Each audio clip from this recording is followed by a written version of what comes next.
Good morning, everyone. My name is Niket Karvir. The company name is Boiling Point Communications. Okay. Private Limited. We are a graphic design company, and we deliver impactful designs and communication for your brands through brand identity development, through product packaging, through brand communication, and through customized signages.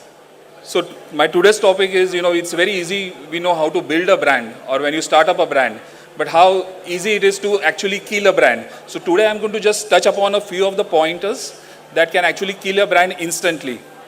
And you need to be really careful about those.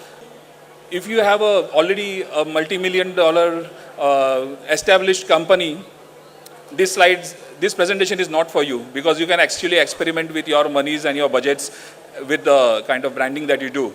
This is actually for people who don't have those deep pockets. Those are startups, and they cannot go wrong in the very first step when they initialize or when they start the company. Some of the few factors that I would like to touch upon is not knowing your target audience. Now, when you start a company, when you start a product or a service, we need to be very sure about whom we are speaking to, who our target audience is, and allocate our time, energy, and the budgets targeting and speaking and connecting to those people only. Why we need to do that is because we need to create in the audience mind the right perception of what the brand stands for. We can hear a lot of CEOs when they are asked about, who does your brand cater to?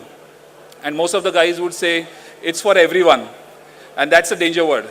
It's not for everyone. You need to find out who your target audience is. It's easy to fall into this trap. And the fact is that unfocused brands get lost in the crowd very easily. Second thing, when you start a company, when you start a new product, what is the first thing that comes to your mind is a brand name. What kind of a name that should I choose? And that's very crucial because in today's market, a brand name or a product can easily get lost if you don't have a very distinct and a different brand name.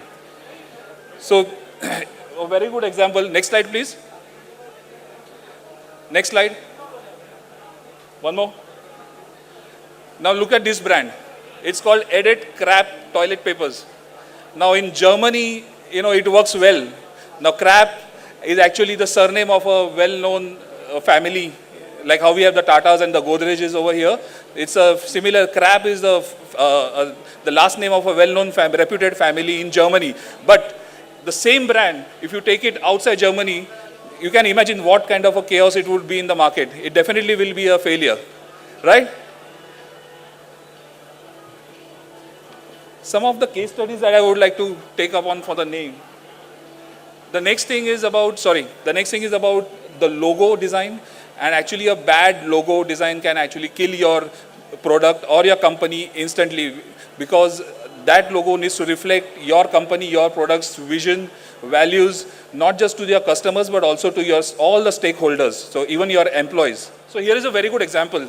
A few years back, Gap, which is a very well-known fashion brand, went through a brand revamp. And they said, typically what you hear from the market is right now, let's make the brand younger. And this is what they did. Next slide, please. This is the new logo that they created. And they launched the logo in a very big fashion. And can you believe it? That in a week's time, the brand got such negative comments from their customers, from their industry experts, that they had to close down that particular brand identity and go back to the old one. And what did they do in that? They lost a lot of energy, time, but majorly, next slide please. The entire rebranding exercise cost them $100 million. That's the kind of impact. Had it been a small brand or it could have been just shut off. The second example is of Kraft. Kraft is a well-known US brand into like Kraft Heinz, Heinz tomato ketchup. So they have a lot of brands and they're present globally. So this is their original logo, and then they decided, let's make the same brief. Let's make the brand younger. And this is what they did in the first stage. Next slide, please. Next slide. This was the first draft or the first logo that they launched. They launched it. They were not happy. In a month's time, they changed it. Second slide. Down, please. They changed it to this. Again, they got a very negative feedback from the customers, from their stakeholders. And what they had to do is they had to go again back. Next slide, please. They had to go back to their original logo with a little tweaking to the typography to make it more younger. And in that, how much millions of dollars they have lost is still a mystery. The other thing I want to speak to about is, when you speak to your customers, when you communicate with your customers through brand campaigns, online or offline media, don't take too much of time to explain what you do and what your company stands for, because today time is precious. No one has the time to actually go through it. That's why even today, till date, the elevator pitch, what we and BNI speak about is the 30 seconds is very relevant, because you need to pitch your product and your service to your customers in a very precise and a crisp way. And the last point which I want to touch upon is very crucial. It goes beyond just the physical assets of the brand, which is not the logo, not the color, but it is all about a bad customer service. A bad customer or an angry customer can actually kill your brand instantly. And in today's world, it is very relevant. It's very important that ever to focus on the customer service and the customer experience. Because if you get the things wrong and someone has a very poor experience, the word will get out instantly and you will have a very bad reviews online. For example, a bad review on Google can lead to you actually losing 70% of your customer base. Just a couple of poor customer experience can sink your brand for good. I have a very good example, just the last video. Can you go to the next, please? So this is a very interesting incident. How many of you remember a few years back, United Airlines, there was a WhatsApp video which was circulated wherein Asian doctor Dao was thrown off a flight, United Airlines flight, and he was manhandled, and it was all over the social media. But do you know that just before, few years before that, there was another incident. There was this Dave Carroll, who is a singer, a writer, and a musician. He was traveling to Chicago, and he was carrying a $3,500 guitar and he was traveling via United Airlines. When he landed in Chicago, he found out that the guitar was completely broken. What he did, obviously he was angry. The customer service didn't hit to his what he was talking about. For 9 months, he was harassed by the customer service from pole to pole, trying to get the compensation for the guitar. And this is what he did.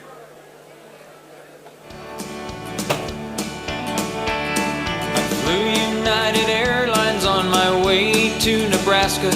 The plane departed Halifax, connecting in Chicago's O'Hare.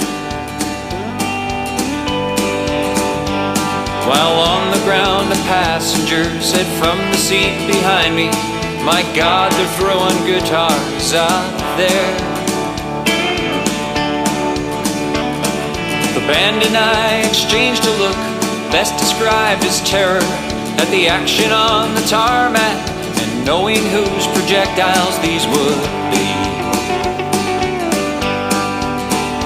So before I left Chicago, I alerted 3 employees who showed complete indifference towards me. United, United, you broke my Taylor guitar. United, United, some big help you are. You broke it, you should fix it. You're liable, just admit it. I should have flown with someone else or gone. So, this was a very interesting song that he wrote, and he did an entire video on this. And can you believe it? He posted it on the YouTube. And the very first day, it got 150,000 views. And till date, if you check on the YouTube, it has around 20 million views. Can you imagine the kind of, what the brand United Airlines got from this, the mileage? In fact, what the Taylor guitar, the brand which actually was manufacturing the guitar, what they did is they gifted him a free guitar and got a social media mileage out of that. You know, so I would like to end this presentation with saying that a brand is much more than the visual assets. It's not just the color, the logo, or your business card or the letterhead. It is also the brand, the values, the customer interactions that you have, the team spirit, the employee strength, and the space that you operate from. The companies we have included in this list are a very good examples of what not to do. Building a brand is a real investment of time and money. Do not kill it by making these avoidable mistakes. Thank you.